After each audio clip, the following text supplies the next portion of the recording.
Mackenzie, and this is my sister Allie. Hi. Since COVID, when we're out of school, our dad has been giving us all sorts of projects for extra credit, which really just means a new pair of shoes or the new Shopkins Mega Pack. So we would watch some videos and do some research on specific topics. Research? Well, okay, I did most of the research, but we would do little reports on YouTube videos like the 7 Habits of Highly Effective People, or we would answer some questions our dad gave us on the video, Who Moved My Cheese? Oh yeah, that one was way more fun. Anyways, we were telling our dad a little bit about what we were doing in school and learning about the studies and histories of Indigenous people. And he came up with a great idea. Another project. Da-na-na-na!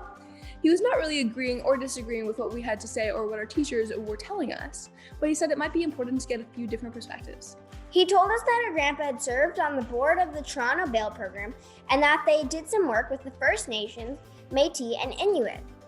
He said that our grandpa might be able to set up an interview with a Métis elder who sat on the board as well.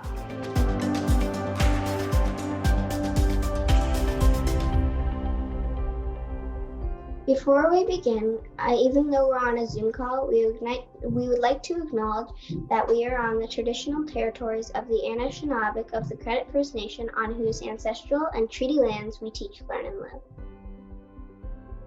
So as an elder, we provide teachings, work with the 7 grandfathers, the medicine wheel, to provide these types of teachings for people on their healing journeys.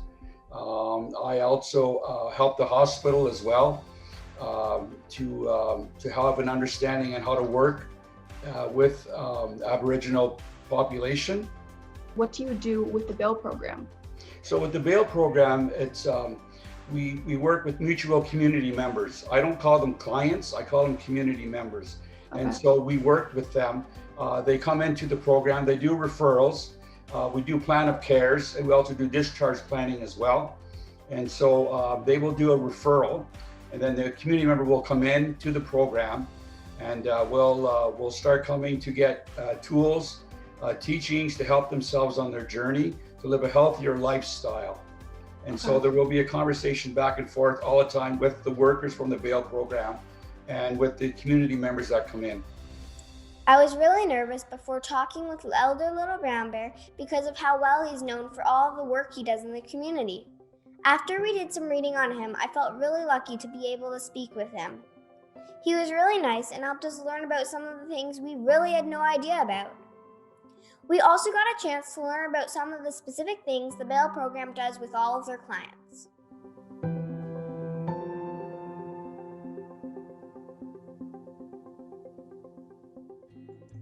It's a program where we actually do keep people from being incarcerated because, everyone is innocent until proven guilty.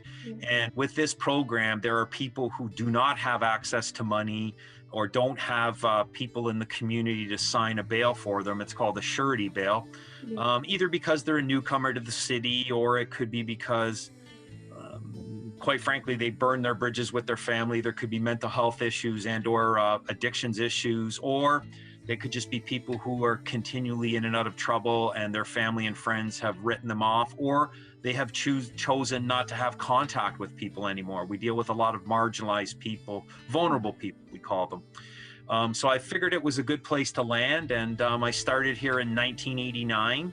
I went to school thinking that I wanted to work with abused kids.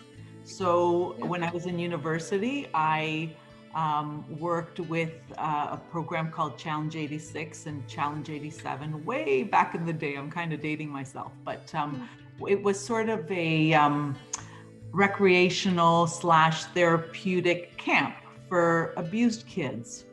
And it was such a difficult job, actually, because these kids, they really didn't have adults that they could count on because, they were severely neglected, they were physically abused, they were sexually abused.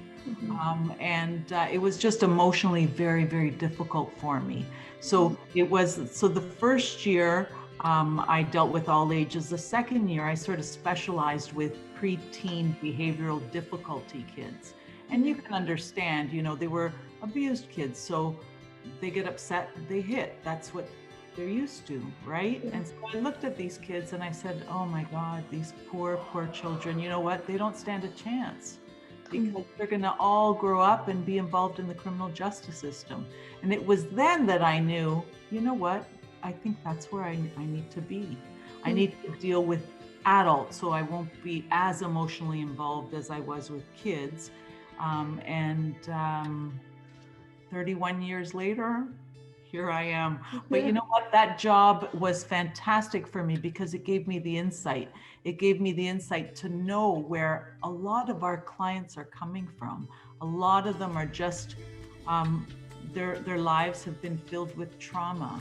And because of the trauma, you know, they suffer a lot of mental health issues, often turn to alcohol and drugs in order to deal with the depression and deal with the anxiety, and they get themselves into trouble. So those same kids that I dealt with way back in the day, those are the type of people that I'm dealing with now as adults. Yeah.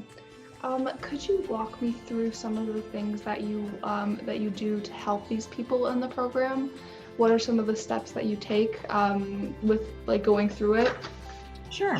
So when they get released to our supervision, so we deal with them from the time of the bail hearing to the time of the trial or the time when the charges are dealt with.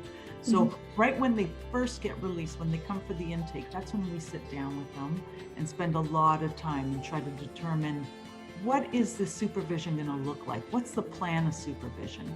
You know, where is this person going to live? You know, what are their issues? And is there alcohol addiction? Is there drug addiction? Is there mental health concerns? You know, what are the other concerns? Is there anger management issues? You know, are they missing their ID and therefore they can't get their medication? So what is it that we want to do with them? So we put together a plan at intake, and then they come to see us every single week. It didn't occur to me that many people don't have the money for a lawyer and would end up sitting in jail without organizations like the Toronto Bail Program. Also, we never realized how many people with addiction issues and kind of mental health problems end up in jail. While some may need to remain in jail, I like how the Toronto Bail Program makes the bail conditional on attending programs like anger management, addiction support, as well as support for kickstarting a career. Well, I think one of the biggest messages is that people don't care how much you know, but they want to know how much you care. Okay. And so walk with soft moccasins. You know, if you walk with a 2x4, you'll get my attention, but I'm not going to listen to you. But if I walk with soft moccasins and show that I truly care, then I'm going to be able to start helping.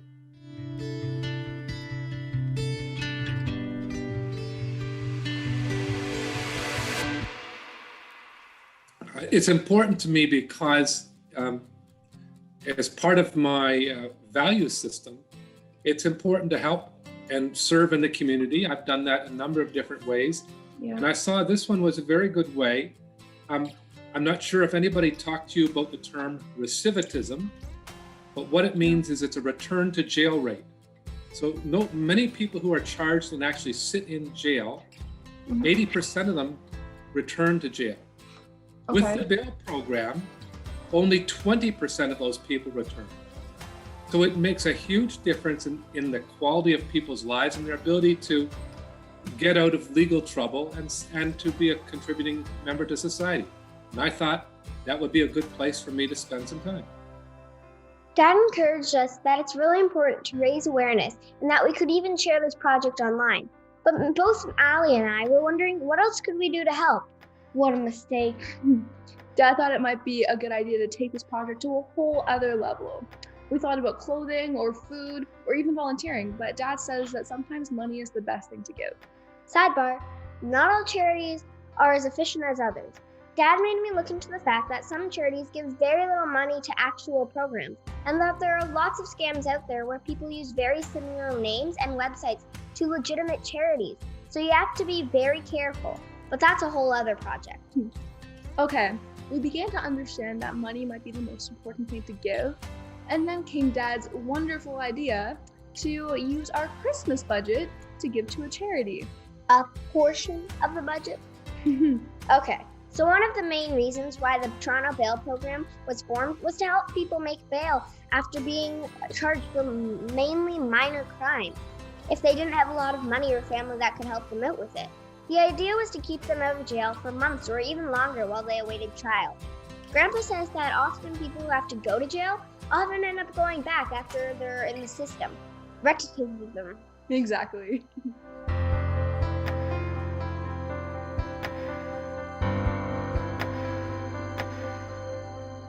We love our grandpa. Okay, so the plan was to raise some money for the Toronto Bail Program. So if you're interested, there will be a link somewhere around here. Apparently they give out tax receipts, which I'm told is a pretty cool thing. Oh, one more thing. Dad told us that he'll match however much we raise. Yeah, but once he saw how much we were raising, he put a limit to the matching thing of $10,000. Nice to see him sweat a little. So if you're interested in helping out with the Toronto Bail Program, or just interested in helping out a couple kids make their dad think twice about recklessly assigning more projects, give generously.